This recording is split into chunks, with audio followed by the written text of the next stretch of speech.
할렐루야, 복된 하루 출발하는 여러분의 걸음 가운데 그 하나님의 섭리하심, 불꽃 같은 눈동자로 여러분을 인도하시는 이날 되기를 간절히 소망합니다.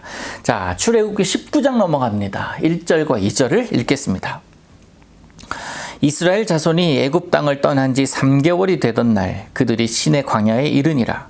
그들이 르비딤을 떠나 시내 광야에 이르러 그 광야의 장막을 치되 이스라엘이 거기 산 앞에 장막을 치니라. 아멘. 어제까지 보았던 18장까지를 출애굽기의 전반부로 본다면 이제 19장부터 출애굽기 후반부로 볼 수가 있습니다. 반을 자른 게 아니라 내용을 구분할 때 시내산까지 도착하는 것을 전반부로 보고요. 시내산에서 하나님의 율법, 하나님의 계명을 받고 그 이후로 하나님의 백성으로서 어떻게 살아가야 되는지에 대한 정체성 확립을 후반부로 볼 수가 있습니다. 그래서 오늘 19장은 후반부의 그 첫 장이라고 할 수가 있습니다. 출애굽한 이스라엘 백성들 전진합니다. 중간에 쉬는 곳도 분명히 엘림이라는 그런 곳도 있었지만 전진합니다. 어디를 향했을까요? 그들의 전진의 첫 번째 목적지는 바로 시내산입니다. 왜냐하면 하나님이 그리로 인도해 나가시는 이유가 있습니다. 그것을 오늘 19장을 통해서 또 내일과 계속 한번 보도록 하겠습니다. 이스라엘 백성들의 목적은요, 애굽을 탈출하는 것, 그것뿐이 아닙니다. 그 이후의 삶 속에서 그들이 누리는 즐거움, 그들이 누려야 할 자유함, 그런 행복, 그리고 나아가서 하나님의 언약 안에 있는 백성으로서의 삶을 살아가는 것이 하나님의 출애굽하신 의도일 줄로 믿습니다. 우리가 꿈을 얘기하는데 아이들에게 네 꿈이 뭐냐? 라고 물어본다면은 보편적으로 저 같은 경우 어릴 때는 의사요, 과학자요, 대통령이요, 우주비행사요, 그런 꿈을 이야기를 했었습니다. 그것이 되고 싶으니까요. 그런데 중요한 것은요, 그 꿈을 이루었다면 그 꿈을 이루고 난 다음의 삶이 어떠냐라는 것. 그게 중요하지 않겠습니까? 단순히 그 꿈을 이루는 것만으로 살아간다라는 것은요, 목적을 상실한 사람과 똑같습니다. 그 꿈을 이루어서 그 꿈을 통해서 무엇을 하기를 원하냐. 이것이 바로 비전이라는 거예요. 그래서 하나님은 이스라엘 백성들에게 단순히 출애굽하는 것에 대한 것에만 목적이 있었던 것이 아니라 이후의 삶, 그들을 향한 비전이 있었다라는 것입니다. 이 출애굽한 이스라엘 백성들의 모습, 그 이후의 삶 속에 진정한 그들의 주인이신 하나님과의 관계를 맺고 살아가는 것.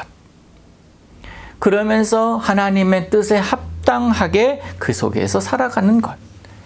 그 가운데 하나님은 그들의 하나님이 되고 이스라엘은 그들의 백성이 되어서 살아가는 것.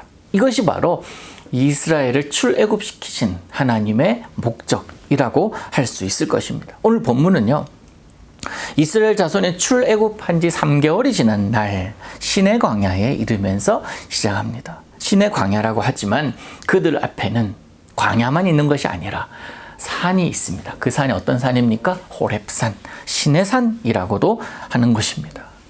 이 산은 모세에게 특별한 곳입니다. 하나님의 임재를 체험한 곳 아닙니까? 그리고 그 땅은 특별히 하나님의 예언, 하나님의 선포가 있었던 곳입니다. 출애굽기 3장 12절을 제가 한번 읽어보겠습니다. 하나님이 이르시되 내가 반드시 너와 함께 있으리라. 내가 그 백성을 애굽에서 인도하여 낸 후에 너희가 이 산에서 하나님을 섬기리니 이것이 내가 너를 보낸 증거니라. 아멘. 하나님의 약속, 하나님의 언약, 이곳에 와서 너는 너의 백성들과 더불어 나를 예배하리라. 예언하신 그대로 모세와 이스라엘은 그 약속 앞에 서 있는 것입니다. 이것이 이루어진 것을 보면서 모세는 얼마나 감격에 찼겠습니까? 얼마나 감동했겠습니까? 사랑하는 성도 여러분, 여러분에게 하나님께서 약속하신 것이 있을 것입니다. 그 약속을 이루시는 모습을 볼 때 얼마나 마음속에 감동이 있겠냔 말이에요. 하나님이 여러분 속에서 역사하실 때 결국 이것으로 인해 너는 나를 예배할 것이다 라고 말씀하신 것 분명히 있으실 것입니다. 우리 하나님은 한치의 오차도 없으신 분이십니다. 실현하지 않으시는 분이십니다.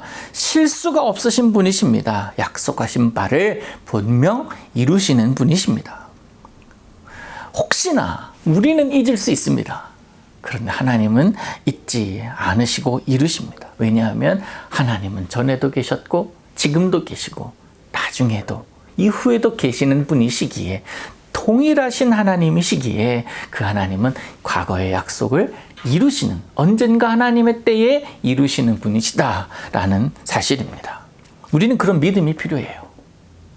믿음으로 하루하루 살아가다 보면 하나님께서 약속하신 그것을 언젠가 이루시는 분이심을 우리는 경험할 수 있는 겁니다. 제가 좋아하는 복음성 가사 중에 이런 가사가 있습니다. 믿음이 없이는 기쁘시게 못하나니 고된 수고도 다 헛될 뿐이라. 믿음이 없어서 무너진 삶의 모든 자리에 다시 주님을 기다립니다. 믿음이 없어서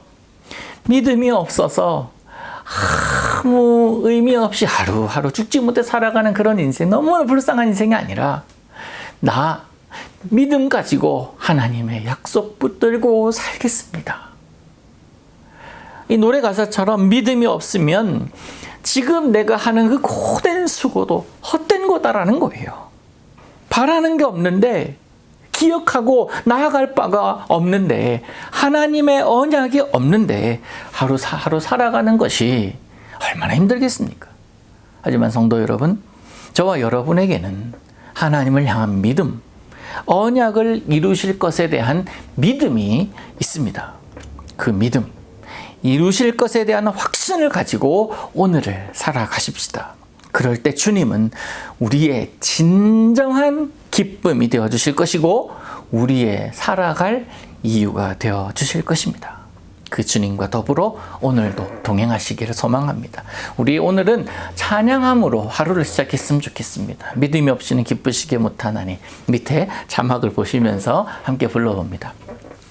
믿음이 없이는 기쁘시게 못하나니 고된 수고도 다 헛될 뿐이라.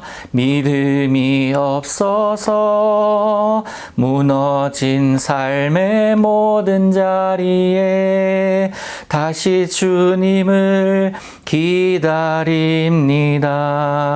믿음이 없이는 기쁘시게 못하나니 주를 찾는 자 반드시 만나리.